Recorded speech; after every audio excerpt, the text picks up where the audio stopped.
ओम श्री गणेशाय नमः। हरतालिका तीज की व्रत कथा। द्वापर युग में महाभारत का युद्ध समाप्त हो गया और पांडवों को राज्य प्राप्त हो गया। तब चारों ओर सुख शांति स्थापित हो गई। भगवान श्री कृष्ण भी अपने राज्य द्वारका को चले गए थे।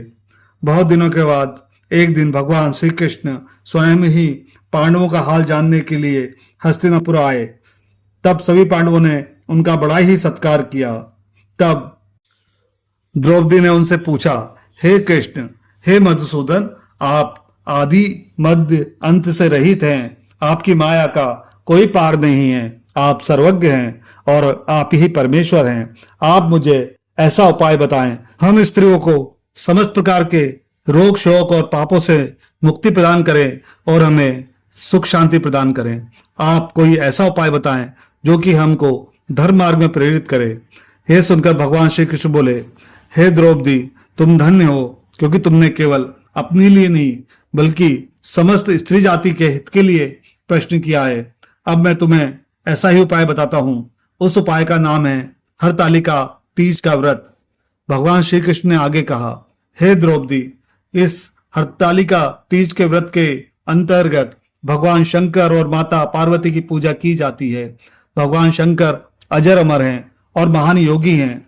वह सहज में ही प्रसन्न होने वाले और भोलेनाथ हैं, अतः उनकी पूजा करके कोई भी स्त्री सौभाग्य प्राप्त कर सकती है। भगवान श्री कृष्ण ने कहा, हे द्रौपदी, अब मैं तुम्हें वह प्रसंग सुनाता हूँ जिसके आधार पर यह व्रत किया जाता है। भगवान श्री कृष्ण बोले, भारत देश में हिमालय नामक एक महान पर्वत है। यह विश्व के सभी पर्वतों का राजा है। वो सदा ही बर्फ से ढका रहता है। उसके निकटस्थ क्षेत्रों में भिन्न भिन्न प्रकार के वृक्ष हैं। अनेकों प्रकार के पशु एवं पक्षी वहां पर विचरण करते रहते हैं। देवता गंधर्व आदि सदैव ही वहां घूमते रहते हैं। इन पर्वतराज हिमालय ने मनुष्य तन धारण करके मैना नामक स्त्री से विवाह किया था और फिर वह सुखपूर्वक अपना जीवन यापन करने लगे। फिर इनके घर में एक सुंदर कन्या का जन्म हुआ। उसका नाम उमा रखा गया था। पर्वतराज हिमालय की पुत्री होने के कारण उनको पार्वती भी कहा जाता था।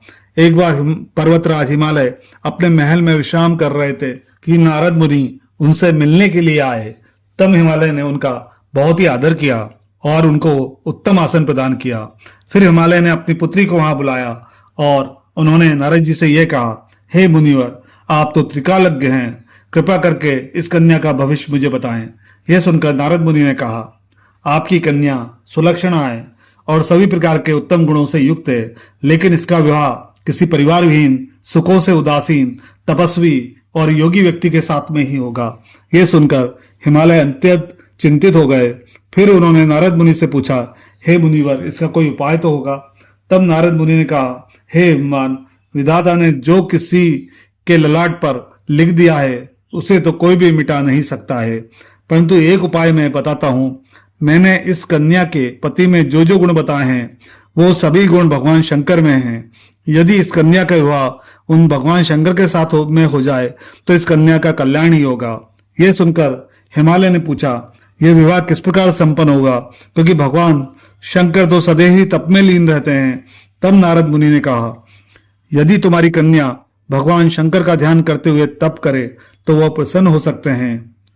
भगवान शंकर की आराधना करना बहुत ही कठिन है, लेकिन यदि सच्चे मन से आराधना की जाए तो भगवान शंकर शीघ्र ही प्रसन्न हो जाते हैं और कल्याण करते हैं। सहज में ही प्रसन्न होने के कारण उनको भोलेनाथ और आशुतोष भी कहा जाता है। इतना कहकर नारद मुनि चले गए। समस्त प्रसंग को जानकर पार्वती वन में जाकर इस प्रकार से उन्होंने कई वर्षों तक अत्यंत कठोर तप किया। उधर ब्रह्मा जी तथा ऋषि मुनियों ने भगवान शंकर के समक्ष जाकर उनसे प्रार्थना की कि हे प्रभु, पार्वती ने आपको प्राप्त करने के लिए अपार तप किया है, अब आप उनको अंगीकार कीजिए।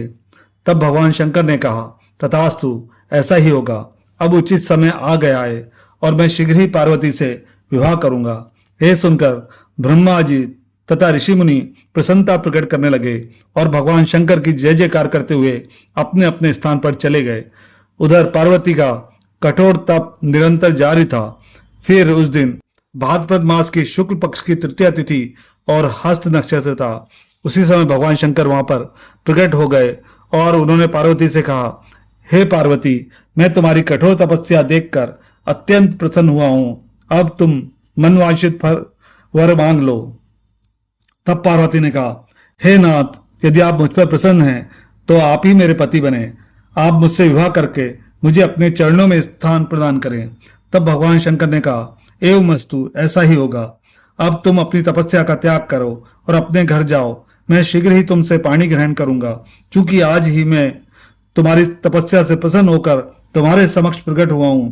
इसलिए मैं तुम्हें यह वरदान भी देता हूं कि आज के दिन को हरतालिका भी कहा जाएगा। जो भी स्त्री प्रत्येक वर्ष आज ही के दिन तुम्हारी पूजा करेगी और इस कथा को कहेगी या सुनेगी, वो अखंड सौभाग्य प्राप्त करेगी और सभी प्रकार के रोग शोक से मुक्ति प्राप्त करके सुखपूर्वक जीवन यापन करके अंत में शिवलोक को प्राप्त करेगी। भगवान शंकर के इन वचनों को सुनकर पार्वती अत्यंत प्रसन्न हुई। फिर वह भगवान शंकर के इन वचनों को सुनकर पार्वती अत्यंत प्रसन्न हुई। फिर वह भगवान शंकर को प्रणाम करके अपने घर वापस आ गईं। बाद में ब्रह्मा जी ने सप्त ऋषियों को हिमालय के घर भेजा। हिमालय ने उनका उचित आदर किया। फिर उन्होंने शुभ दिन का निर्धारण करके शीघ्र ही विवाह संपन्न कराने का निश्चय किया। उन सप्त ऋषियों ने वापस ब्रह्मा जी के समक्ष जाकर सारा हाल कहा। फिर विवाह की तैयारी की जाने लगी। फिर निर्धारित तिथि पर भगवान शंकर अपनी बारात के साथ में चले। उनकी बारात में ब्रह्मा जी, विष्णु जी, समस्त सुरगण, शिवाजी गण इत्यादि गए। फिर वैदिक रीति से भगवान शंकर और पार्वती का विवाह संपन्न हुआ। इस प्रसंग को सुनाकर भगवान श्री कृष्ण ने द्रौपदी से कहा, हे द्रौपदी, जो भी स्त्री प्रत्येक वर्ष भाद्रपद मास के शुक्ल पक्ष की तृतीया तिथि को हरतालिका व्रत करती है, वो अखंड सौभाग्य प्राप्त करती है। इस व्रत को करने से भगवान शंकर और माता पार्वती की कृपा प्राप्त होती है। जो स्त्री भक्ति युक्त चित्त से इस सर्वश्रेष्ठ व्रत को करती है तथा इसकी कथा सुनती है, उसके सभी रोग शोक और पाप नष्ट हो जाते हैं और सुख समृद्धि प्राप्त करती है। जीवन में समस्त प्रकार के सुखों का उपभोग करते हुए अंत में शिवलोक में स्थान प्राप्त करती है। जय माता आपकी।